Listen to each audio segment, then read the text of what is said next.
How to reset old settings on the iPhone. First, let's go back to the home screen.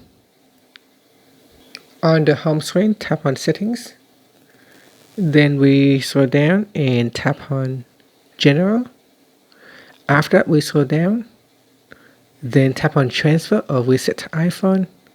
From here, tap on Reset. Then tap on Reset All Settings. Next, we put in the passcode.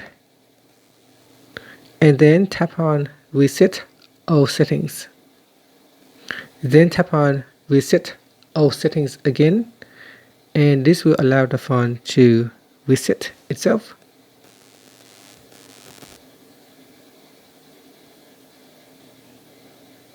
Okay, the phone will shortly reboot back up.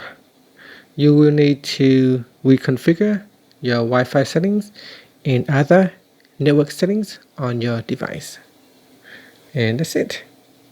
Thank you for watching this video. If you found it helpful, please like and subscribe to my channel for more videos. Okay, so all the settings are now gone back to the default. Thank you for watching.